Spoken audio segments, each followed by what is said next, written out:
কেমন আছে বন্ধুরা? ছোটদের পুরাণ কথা চ্যানেলে সকলকে স্বাগত।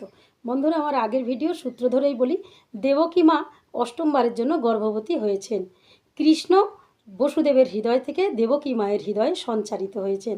তিনি যে ভগবান, তাই মানব শিশুর মতো বীর্যের মাধ্যমে কোনো মাতৃগর্ভে প্রবেশ করতে পারেন না। তিনি তার অচিন্ত্য শক্তি নিয়ে যে কোনোভাবেই জন্মগ্রহণ করতে পারেন। দেবকী মা গর্ভবতী হওয়ার পর থেকেই বসুদেব এবং দেবকীর প্রবল চিন্তা যে কিভাবে দুরাচারী কংসের হাত থেকে তাদের এই সন্তানকে রক্ষা করবেন।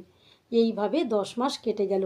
শ্রাবণ মাসের অষ্টমী তিথিতে কংসের কারাগারে শ্রীকৃষ্ণ আবির্ভূত হলেন।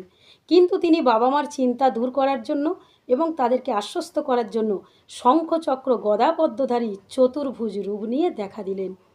শিশুপুত্রের এই চতুর্ভুজ রূপ দেখে বসুদেব এবং দেবকী অবাক হয়ে গেলেন। কিন্তু পর মুহূর্তেই তারা বুঝতে পারলেন যে পরমেশ্বর ভগবানই তাদের পুত্ররূপে জন্মগ্রহণ করেছেন পাপ বিনাশের জন্য। দেবকী এবং বসুদেব শ্রী বিষ্ণুর স্তব করতে লাগলেন এবং তারা বললেন যে আপনার এই রূপ আমরা প্রত্যক্ষ করতে পারছি না। আপনি তো আমাদের সন্তান রূপে জন্মগ্রহণ করেছেন, তাই আমাদের সন্তান রূপে দেখা দিন, আর কিভাবে আপনার জীবন দুরাচারী কংসের হাত থেকে রক্ষা করব আমাদের বলে দিন।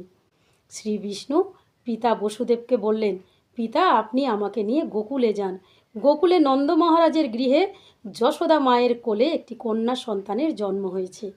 আপনি তাকে এনে দেবকী মায়ের কাছে রাখুন আর আমাকে নিয়ে নন্দের গৃহে যশোদা মায়ের কাছে রেখে আসুন, তাহলেই আমার প্রাণ রক্ষা হবে।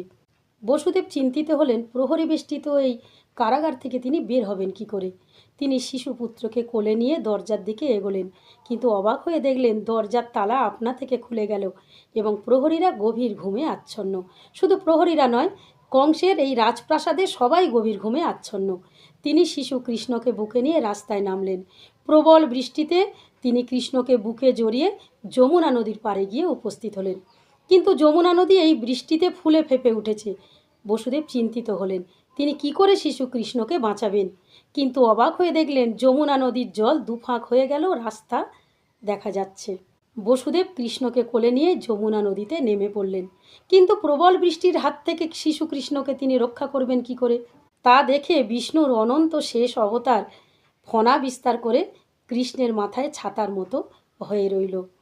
বসুদেব শিশু কৃষ্ণকে নিয়ে নন্দের গৃহে প্রবেশ করলেন। সেখানে যে যশোদা মায়ের কোলে জন্ম হয়েছে দেবী যোগমায়া। যোগমায়া তার যোগ বলে গোকুলে সবাইকে নিদ্রায় আচ্ছন্ন রেখেছেন। বসুদেব নিঃশব্দে শিশু কৃষ্ণকে নিয়ে যশোদা মায়ের কোলের কাছে রেখে যশোদা মায়ের কাছ থেকে সেই কন্যাটিকে নিয়ে আবার কংসের কারাগারে ফিরে এলেন